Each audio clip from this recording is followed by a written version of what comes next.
Assalamualaikum warahmatullahi wabarakatuh.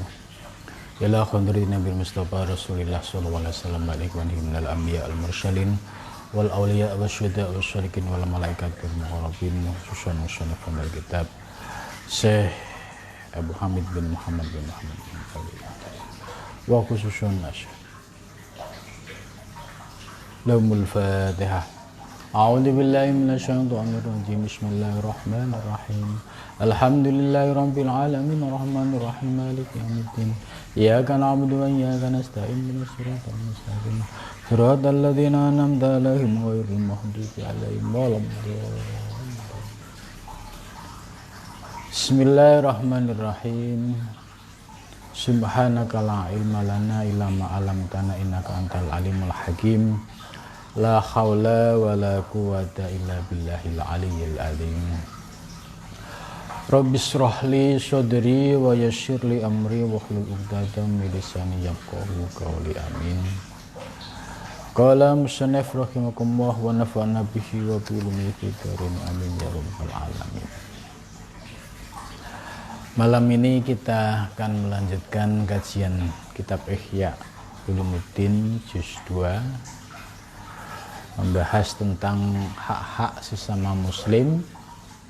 Sudah masuk pada bagian wa minha ayyukhaliqal jami' fi khuluqin hasanin wa yu'amilahum fi hasabi tariqihi fa innahu in arada liqa al jahil bil ilmi wal ummi bil fikhi wal ayyi bil bayan ada wa ta'adda. Ya. Pada kali ini Imam Ghazali menyampaikan salah satu dari akhlak seorang muslim, yaitu ayyukhaliqal jami'ah, yaitu membangun hubungan baik atau bergaul, ya, al-jami' dengan semuanya, bikhuluqin hasanin dengan akhlak yang baik, dengan pergaulan yang baik. Kalimat ini sederhana tapi memiliki kedalaman makna, bahwa Imam Ghazali mengajarkan kepada kita supaya kita menjadi pribadi yang terbuka, bisa bergaul dengan siapapun. Ini al-jami' itu sama saja siapapun. Ya, ada kalanya kita kenal dengan orang yang berilmu, tentu pendekatannya harus sesuai dengan orangnya. Kita juga bisa memiliki relasi para dagang, pengusaha, politisi, ya, preman, gitu. Bahkan sampai ya disebut orang-orang yang dikatakan sebagai orang jahat lah, gitu. Ini kalau menurut ajaran Imam Ghazali, mereka wajib untuk didekati. Nah, tentu pendekatannya menurut Imam Ghazali wa yu'amiluhum bihasabi tariqihi, ya, harus melakukan pendekatan sesuai dengan orangnya. Maka kalau kita bisa memiliki jiwa yang terbuka tadi, kemudian kita bisa luwes, bisa masuk ke semua pergaulan, maka pesan-pesan dakwah atau ajakan yang akan kita sampaikan kepada al-mad'u, orang yang menjadi objek, ini tentu dengan pendekatan yang disampaikan Imam Ghazali ini lebih mudah berhasil tinimbang kita menjaga jarak atau bersifat eksklusif. Apalagi dakwah dengan cara merasa paling suci, kemudian menuduh orang lain dengan kafir, sesat. Ini cara-cara seperti ini tidak diajarkan oleh Imam Ghazali. Sebab dakwah dengan cara seperti ini sulit untuk bisa membuka hati orang untuk terbuka mengikuti ajakan kita. Bagaimana dakwah dengan cacian dan makian bisa merubah kesadaran orang untuk ikut? Yang ada ya kebencian dilawan kebencian, kemarahan dilawan kemarahan. Maka ini bagian ini menurut saya ini memiliki kedalaman makna. Ya, kalau kita dari latar belakang santri, ya dakwah dengan kaum santri, tentu pendekatannya ya harus sesuai dan pas. Kalau kita latar belakang santri, tentu tahu adab dan etika ketika kita bergaul dengan para santri, para ustadz, para kiai.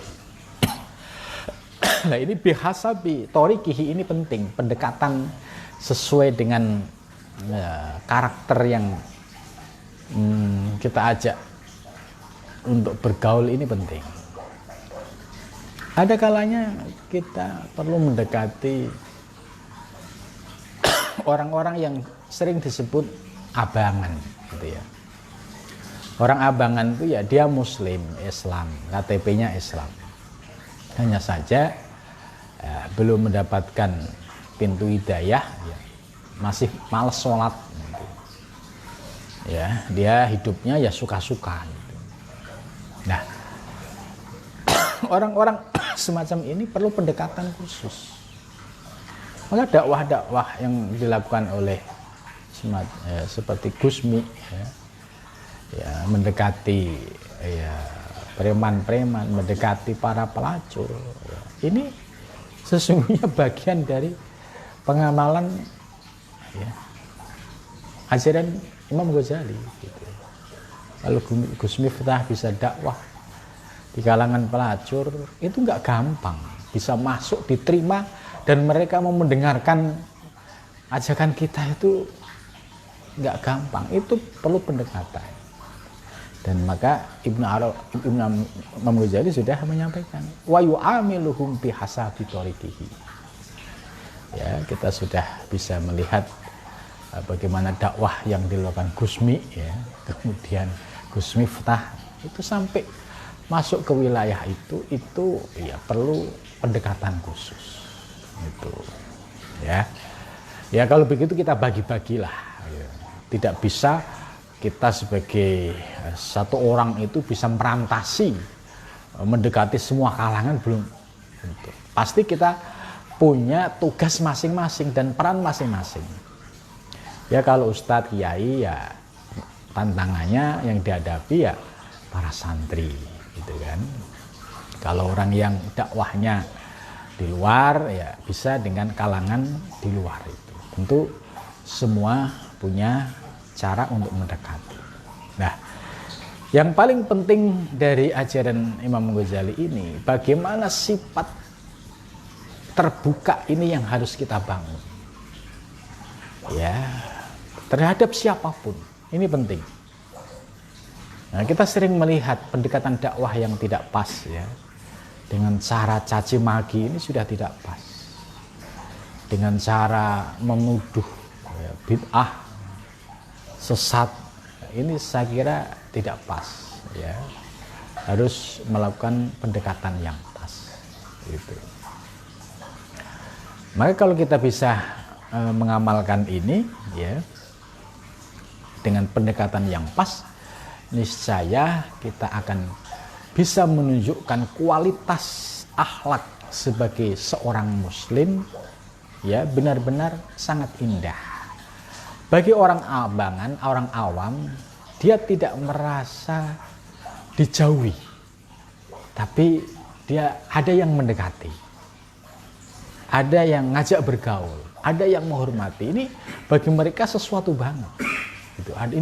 Ada kiai ya, kok dia dekat dengan orang yang disebut itu preman atau orang yang disebut nakal, tapi keduanya bisa menjalin komunikasi yang sangat baik, saling menghargai. Lah ini tidak gampang melakukan pendekatan seperti itu. Maka dari itu jangan sampai ya para dai itu ya sudah menjaga jarak ya, merasa dirinya paling suci, kemudian melihat objek-objek itu dianggap kotor ya, sehingga muncul kalimat-kalimat yang tidak pantas, menyinggung. Lah ini akhirnya target kita untuk dakwah tidak mencapai sasaran ya. Jadi saya sangat senang sekali ya baca bagian ini adalah ayu khaliqal jami' bilu khuluqin hasanin. Ya, bergaul dengan semua komunitas. Al-jami' ini artinya umum. Ya, lintas suku, lintas budaya, gitu ya. Lintas golongan, lintas agama, gitu. Nah, ini yang sudah bisa mengamalkan ini ya Gus Dur salah satunya, Gusmi, Gus Dur ya. Ini sudah membuktikan beliau adalah pengamal Ihya Ulumuddin, gitu ya. Gus Dur bisa diterima semua kalangan, dari kalangan kiai semua ya taat ya baik, dari kalangan orang-orang umum, bahkan ya kalangan-kalangan dari non muslim itu sangat menghormati Gus Dur, terutama dari kalangan Cina ya. Bahkan Gus Dur di Papua itu ya sangat dihormati oleh kepala suku di Papua. Gitu. Ada cerita yang banyak sekali ya soal Gus Dur di Papua ini. Artinya apa yang dijalankan Gus Dur ini persis apa yang disampaikan oleh Imam Ghazali. Dan itu ya ihya berjalan. Orang yang bisa mengamalkan ihya secara nyata dalam kehidupan sehari-hari. Gitu. Ya. Nah, ini. Wa minha, dan diantaranya ya, diantara sifat-sifat atau hak-hak sesama muslim, ayyuwakkirul masyayikha, hendaklah menghormati ya siapa man al-masyayikh ya, yaitu al-masyayikh ini artinya bukan syekh ya, bukan seorang ulama besar, bukan, tapi al-masyayikh itu orang yang lebih tua ya, orang yang lebih tua atau orang yang dianggap lebih sepuh. Itu ayyuwakkirul masyayikh sebagai adab kita, yaitu hendak kita menghormati yaitu orang-orang yang tua, atau bisa masyayikh ya, yaitu para syekh ya, yang memiliki karismatik, yang memiliki pengaruh, yang memiliki pengikut cukup besar. Itu maknanya bisa lebih terbuka. Ini penting. Jangan sampai kita kehilangan adab, etika terhadap orang tua. Kita tidak punya sopan santun, tidak punya akhlak gitu. Nah, dalam bab ini Imam Ghazali mengajarkan hendaklah ya kita sebagai orang muda itu bisa menghormati orang yang sudah sepuh, atau menghormati para guru yang disebut masyayikh juga bisa ya, karena dihormati sebab keilmuannya ya, itu orang-orang yang harus dihormati. Maka sangat sedih ya kalau kita melihat pergaulan anak-anak zaman sekarang yang mengalami dekadensi moral ya, mereka sopan santun terhadap orang yang lebih tua itu sudah sangat jarang. Apalagi berpapasan dengan cara menundukkan kepala, permisi, amit, gitu. Itu nampaknya sangat jarang. Dan ini sebenarnya adalah akhlaknya yang diajarkan oleh nenek moyang kita. Nenek moyang kita itu ya mengajarkan kepada kita adab yang sangat tinggi. Ya, berpapasan dengan orang tua kita menunduk, ya, tangannya ditaruh di bawah, itu permisi atau pamit. Nah, ini walaupun dengan gerakan seperti itu menunjukkan adab dan akhlak yang sangat tinggi. Nah, hal ini sering dipraktekkan oleh para santri, ya. Para santri itu kalau dia ingin salaman dengan kiainya, itu pasti menunduk, ya. Menunduk itu yaitu untuk menghormati, ya, dengan penuh penghormatan, mulai dari cara jalannya ketika hendak salaman atau ketika mundur, itu para santri ya diajarkan etika dan adab. Maka adab santri ya, di Indonesia itu para santri ini diakui oleh para ulama-ulama luar negeri yang datang ke Indonesia. Itu ya beberapa kali ya, saya bertemu dengan ulama luar negeri, ya. Ketika dia datang di Indonesia itu merasakan betul aura pengamalan dari akhlakul karimah gitu. Jadi kan orang-orang kita khususnya santri itu kan, apalagi kalau ketemu dengan syekh luar negeri ya, ketemu dengan syekh lokal gitu ya, itu aja mereka sangat menghormati. Apalagi dengan syekh luar negeri ya, tentu ya mereka dengan sikapnya, kemudian salimnya, ya dicium tangannya, ini menurut ulama-ulama luar negeri ini akhlak yang luar biasa. Ini saya pernah dengar langsung pujian para ulama luar negeri ya ketika datang ke Indonesia, melihat akhlak ya, orang Indonesia yang sangat menghormati ulama, itu mereka acung jempol. Nah, sementara di luar itu ya, sekalipun di daerah Timur Tengah ya, itu penghormatan terhadap masyayikh itu tidak seperti di Indonesia, sangat jauh. Ya, kalau kita lihat tradisi di pesantren, ya, kalau ada kiai mau lewat, itu murid-murid itu sudah mulai menunduk, sudah mulai apa itu pakewuh ya istilahnya.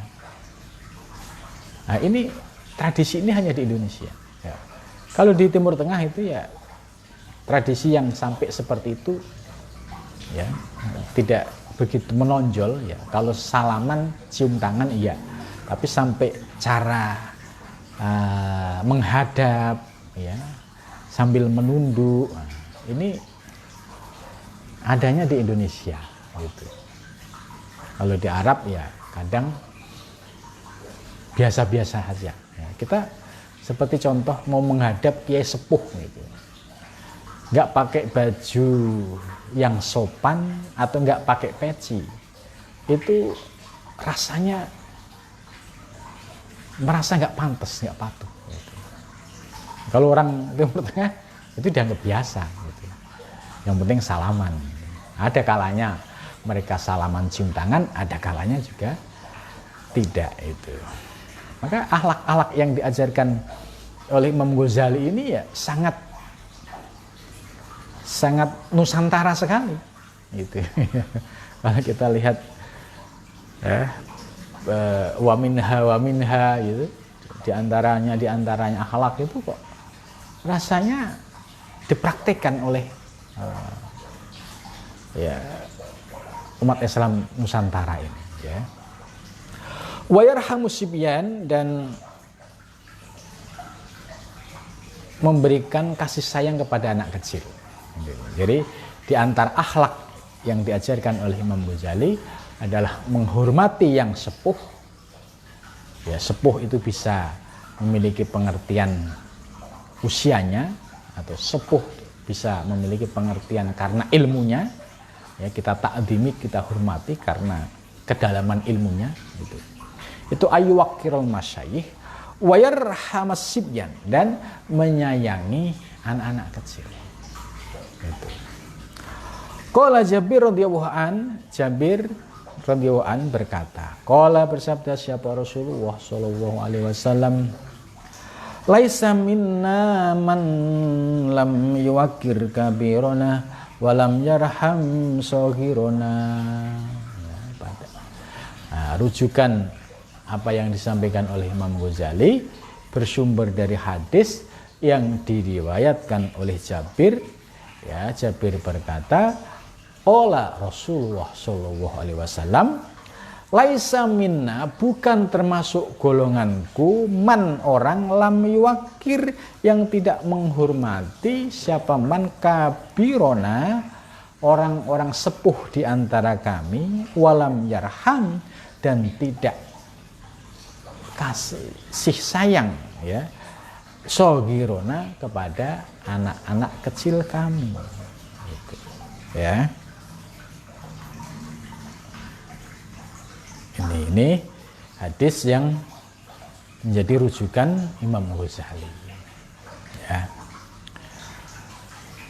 Nah, ini kita analisis dari sisi hadis. Kebetulan ini ada penjelasan soal hadis, ya.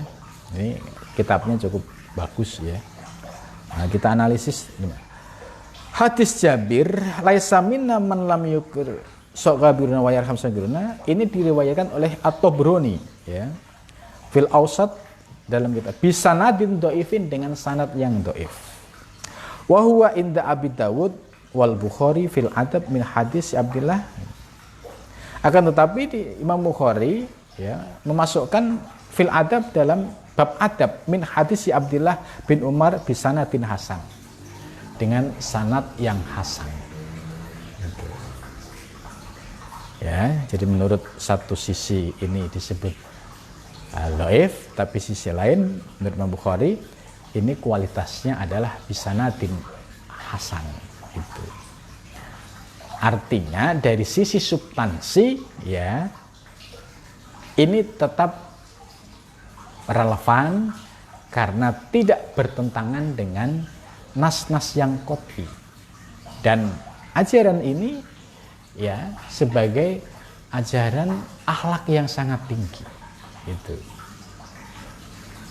jangan sampai terus ada bisanatin dhaifin lantas dibuang, gitu.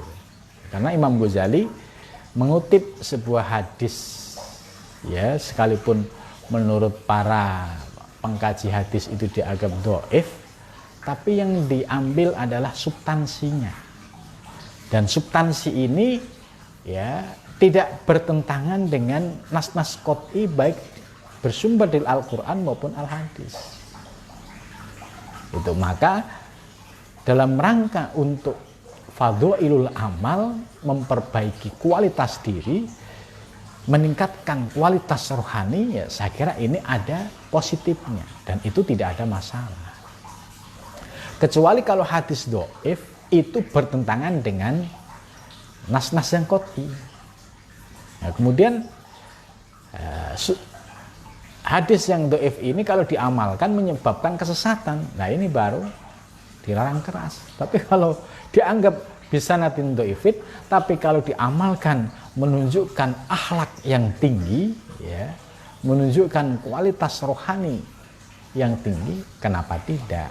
Gitu. Tentu dalam hal ini kita harus adil dalam menilainya. Gitu.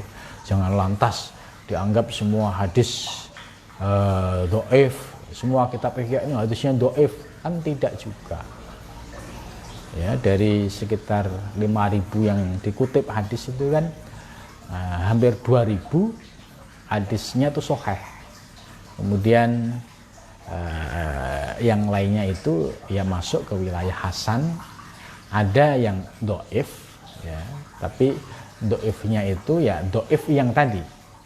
Kalau diamalkan itu ya akan menambah kebaikan, bukan menambah kemandorotan atau menambah ketidaktaatan kepada Allah. Justru akan menjadi pribadi yang lebih baik. Contoh hadis tadi, itu kan akhlak yang sangat tinggi. Kita menghormati orang yang sepuh, menyayangi yang anak. Sekalipun disebut bisa natin doif, tapi nilainya bagus. Why not? Kenapa tidak? Gitu ya. Terus selanjutnya, waqala dan bersabda siapa Nabi Shallallahu Alaihi Wasallam, min ijlalillahi, termasuk dari keagungan Allah, ikramu disaibati, memuliakan orang yang sudah sepuh. Termasuk mengagungkan Allah, yaitu menghormati atau memuliakan orang yang sudah disaibah, orang yang sudah sepuh. Al-muslimi yang muslim. Selanjutnya, wa min tamami tauqiril masyayikhi, dan ini khabar muqaddam, dan itu termasuk kesempurnaan menghormati para masyayikh, ya. Itu Allah yatakallama, hendak tidak berbicara siapa man baina aidihim, di hadapannya, illa bil idni, kecuali dengan izin. Itu ya. Nah, ini yang ngamalin ini ya para santri. Ya, kita lihat ya, santri-santri di pesantren ya di Jawa itu, di Lirboyo, di Magelang, Tegalrejo, Sarang, kita lihat akhlak-akhlak santri itu di hadapan masyaikhnya. Ya persis apa yang disampaikan dalam Ihya. Di hadapan kiainya ya duduknya itu ya penuh dengan adab, terus dia tidak bicara banyak, hanya terdiam dan penuh kepatuhan, ya. Tidak berani meletakkan kepalanya itu, memandang wajahnya itu nggak berani, menunduk. Ini bisa kita lihat santri-santri di pesantren ya NU itu dalam mengamalkan ajaran ini itu nyata itu. Dan dia tidak akan bicara di hadapan masyayikh ini kecuali mendapatkan izin. Ya, misalkan kiainya diam, dia juga diam, tidak akan memulai bicara. Kalau kiainya sudah dawuh ngendika, ya baru dia menjawab, ya. Kalau sudah cukup, dia ya cepat-cepat minta izin gitu. Ya, illa bil idni. Ya, beda dengan anak-anak zaman sekarang, ya, itu sudah mulai terjadi degradasi moral, ya, dengan orang tua, dengan orang yang lebih tua, adab dan sopan santunnya sudah tidak ada, apalagi sampai ya tidak berbicara di hadapannya kecuali tanpa izin, itu sudah sangat jarang sekali, ya. Waqala, dan berkata siapa Jabir qatima wafdu Juhainah, ya, alan nabi faqama gulamun liyatakallam mahfa'in tal kabir wa fil kubar ma waqara syabun syekhan illa quyadakum walau fi sinni man yuqir. Jadi ceritanya menurut Jabir, ya, ada cucunya Juhainah itu diajak menghadap Nabi. Terus anak ini berdiri terus berkata, gitu kan. Terus Nabi bersabda, mahfa'inal kabir, ini mana sih orang tuanya anak ini, gitu. Karena dilihat dari gerak-geriknya, akhlaknya, adabnya nggak ada, jelalatan gitu. Fa'inal kabir, mana ini orang tuanya. gitu. Wa fil khabar, kemudian wa fil khabar kemudian dijelaskan dalam hadis lain, ma waqqara syabun. Ma waqqara tidak menghormati siapa syabun pemuda, syekhon seorang syekh ya, orang yang tua atau tua secara umur atau tua secara ilmu, illa qayyadullah, kecuali ya membalasnya. Siapa Allah baginya fisinihi pada usianya man orang yuwakiruhu yang menghormatinya.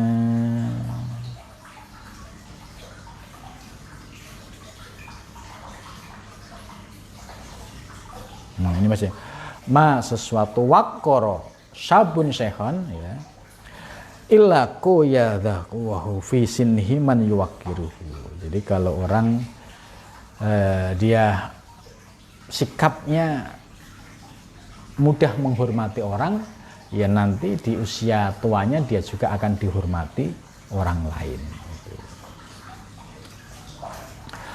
Kemudian ada hadis lagi, waqala Nabi sallallahu alaihi wasallam. Ya, ini ajaran-ajaran seperti ini sangat menarik itu ya. La taqumu, tidak akan terjadi apa asyatu kiamat hatta yakuna, sehingga ada siapa alwaladu bocah waidun itu marah-marah itu. Jadi tidak akan terjadi kiamat hatta yakunal waladu waidun. Jadi artinya kiamat itu tidak akan terjadi kalau atau sampai ada anak yang berani membentak-bentak orang tuanya. Waidun itu marah-marah, bentak-bentak orang tuanya. Itu. Dan ini sudah banyak ya, anak yang berani bentak-bentak istilahnya menyakiti hati orang tuanya ya. Ini sudah banyak. Waidun. Wal matoru, dan hujan qaidun turun di musim panas.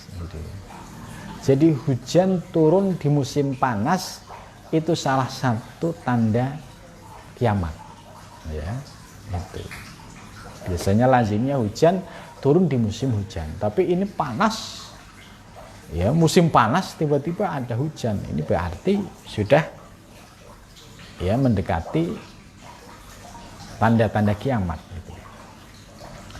Wa tafidul li'am faidun, dan orang-orang yang punya perilaku buruk ya, menipu, itu semakin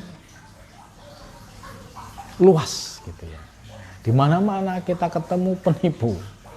Lepas penipu satu ketemu penipu yang lain gitu. Itu kalau sudah zamannya ya tipu menipu itu sudah dianggap hal yang biasa ya.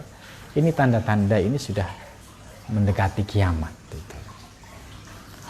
Wa taqidul kiramu ghaidun, dan surutnya kemuliaan. Ya, orang sudah tidak bisa menghormati orang lain lagi. Ya. Wa yastari'ul saghiru 'alal kabir. Dan wa yastari'u, dan berani siapa as-saghiru anak kecil 'alal kabir terhadap orang tua. Ini anak kecil sudah berani kepada orang tua, orang yang lebih tua. Wal la'im, dan orang yang pelit 'alal karim atas orang yang dermawan. Itu, ya. Ini ciri-ciri kiamat. Kalau sudah mulai banyak semacam itu, yaitu berarti sudah kiamat sudah dekat itu ya. Terus selanjutnya ya,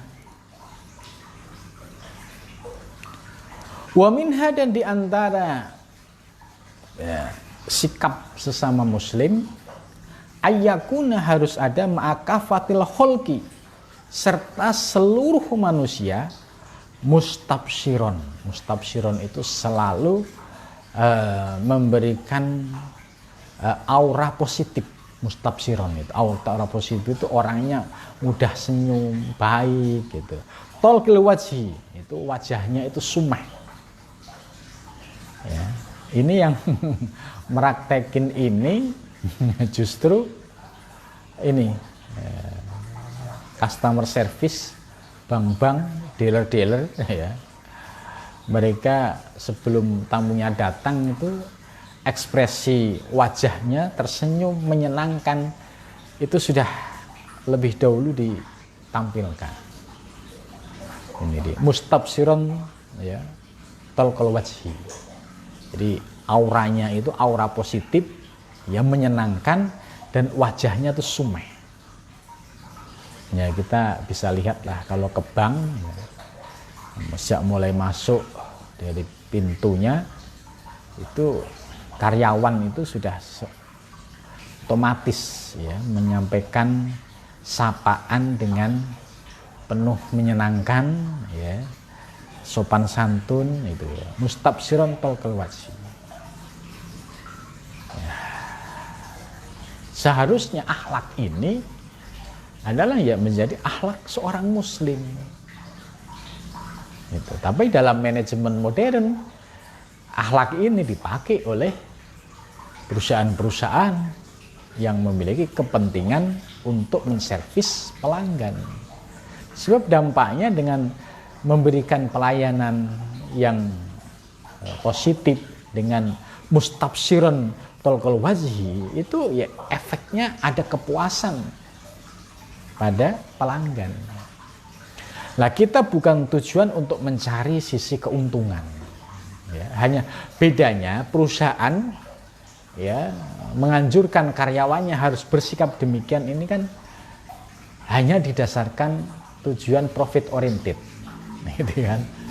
Tidak ada nilai keikhlasan di dalamnya. Jadi ya karyawan hanya diajarkan etika seperti itu ya karena ada target profit oriented. Nah, ajaran Imam Ghazali tidak sebatas profit oriented ya, tapi ketulusan dan keikhlasan.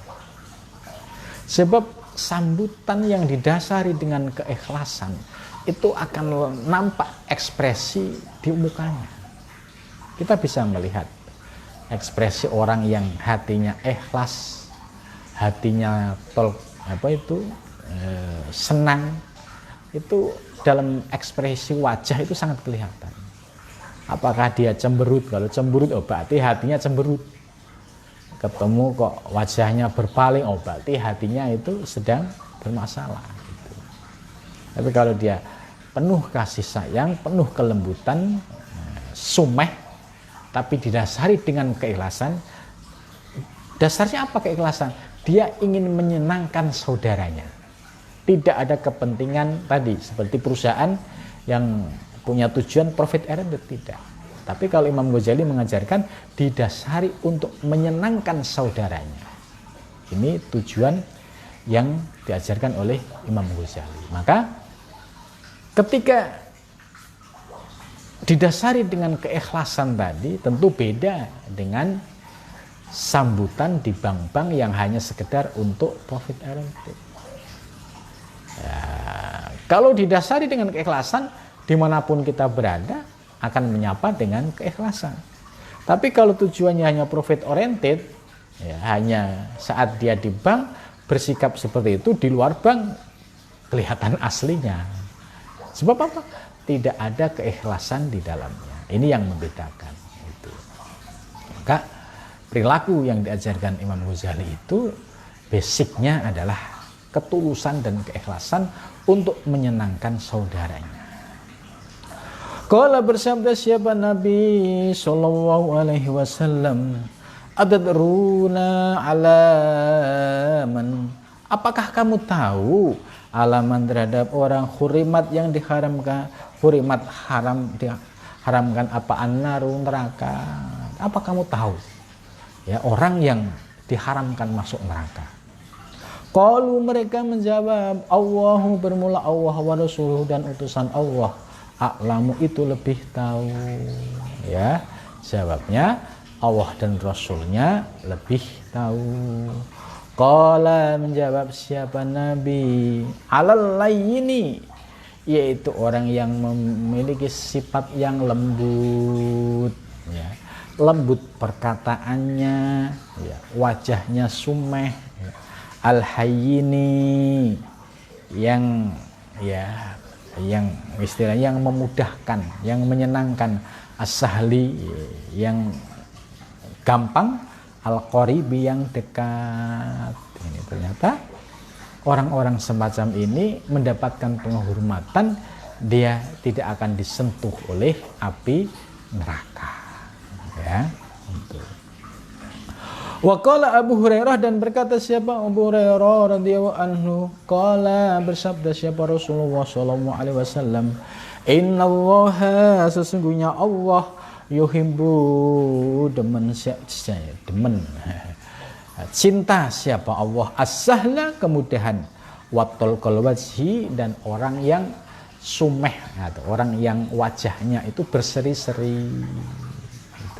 Jadi Allah itu suka orang yang menerima tamu itu dengan ketulusan, kelembutan, istilahnya bahasa Jawa, ya penuh ketulusan. Itu yang membedakan di situ. Wajahnya dipaksa untuk sumeh, tapi kalau hatinya tidak ikhlas akan nampak beda, kering. Maka harus dibarengi dengan hati. Karena kalau hatinya tulus, ekspresi wajah juga akan nampak tulusnya. Waqala dan berkata siapa ba'dum sebagian mereka, ya Rasulullah, wahai Rasulullah, dullani tunjukkan aku ala amalin atas sebuah amal, yadkhuluni yang dapat memasukkan aku al jannata surga. Sahabat bertanya, ya Rasulullah, tunjukkan aku pada sebuah amal yang dapat memasukkan aku ke dalam surga. Faqala, maka menjawab siapa Nabi, inna min mujibatil maghfirati, sesungguhnya bagian dari hal-hal yang wajib mendapatkan ampunan, badlus salami, yaitu orang yang menyampaikan salam, wa husnal kalami, dan baik kalamnya. Itu ini jawaban Nabi. Jadi siapa orang yang akan menjadi ahli surga, yaitu orang yang mudah mengucapkan salam kepada saudaranya, dan wahusnal kalam, baik kalimatnya, baik ucapannya, tidak menyinggung, tidak menyakiti, apalagi caci maki. Tidak ada ya dalam ajaran Imam Ghazali. Ya, itu. Jadi wahusnal kalam ini penting. Kalau orang yang hatinya sudah bersih, ya, itu mau keluar kalimat-kalimat yang aneh-aneh itu berat. Gitu. Tapi ya berbeda dengan orang yang karakternya itu masih didominasi nafsu amarah itu. Rasanya kalau sehari nggak nyaci maki orang itu, ya kayak ada yang kurang gitu. Ya. Nah ini karena jiwanya masih dikuasai oleh hawa nafsunya. Tapi kalau orang yang jiwanya sudah bersih, ya, mau bicara yang menyinggung orang itu mikir, mau bicara yang nyakiti orang itu mikir, mau bicara yang bisa melukai hati orang itu mikir. Tuh, ini tanda-tanda hatinya sudah ada kelembutan. Gitu ya.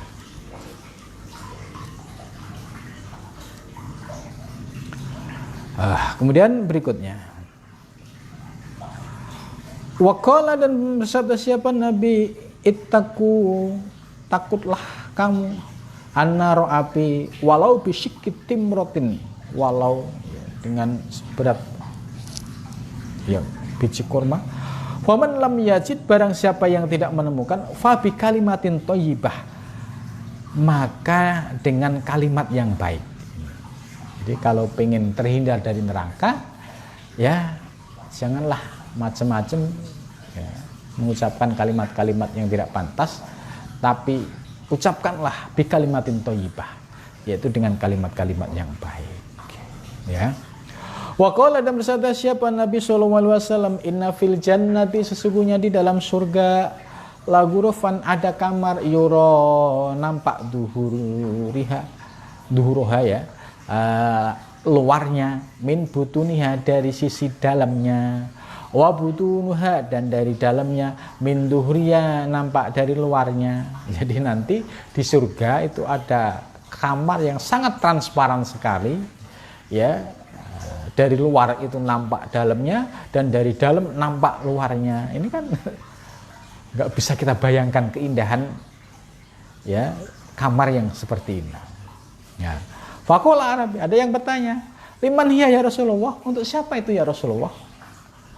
Qala, menjawab siapa Nabi, liman, bagi orang, atau yang baik, siapa, man al-kalam, pada ucapannya. Kalau orang ucapannya baik, wa'at amat to'ama, dan dia memberikan makan, ya, kepada siapa ya? Kepada orang yang membutuhkan. Jadi tidak pelit.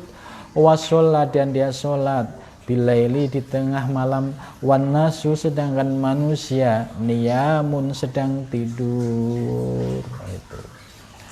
Jadi menurut hadis ini, kalau kita ingin mendapatkan fasilitas kamar yang sangat indah di surga, yaitu kamar yang sangat transparan tadi, yaitu 3 sikap. Jaga lesan kita supaya senantiasa kita bicara yang baik-baik, to'ama, dan berilah orang-orang, ya, makan, artinya kita menjadi orang yang derma, tidak pelit, ya, senantiasa mudah untuk berbagi dengan orang lain. Dan yang ketiga, wasolla binnas bilaili wan nasu yaum, dia senantiasa tidak pernah meninggalkan sholat malam saat manusia terlelap dalam tidur, ya. Jadi itulah, ya, akhlak-akhlak yang diajarkan oleh Imam Ghazali, yang sumbernya berasal dari hadis Nabi Sallallahu Alaihi Wasallam. Maka kalau kita bisa mengamalkan, ya, dari ajaran yang disampaikan oleh Imam Ghazali ini, niscaya kita akan menjadi orang yang selamat di dunia dan selamat di akhirat. Di dunia kita akan bisa menunjukkan akhlakul karimah, akhlak yang terpuji, akhlak yang diajarkan oleh baginda Rasulullah SAW dalam bergaul sesama muslim. Ya, sedangkan di akhirat tadi sudah dijelaskan bahwa orang-orang yang memiliki akhlak yang baik itu akan dijauhkan dari neraka dan diberikan fasilitas surga. Mudah-mudahan kita termasuk orang yang diberikan anugerah, ya, akhlakul karimah, baik zahir maupun batin. Amin ya rabbal alamin. Ya, sampai sini dulu. Wassalamualaikum warahmatullahi wabarakatuh.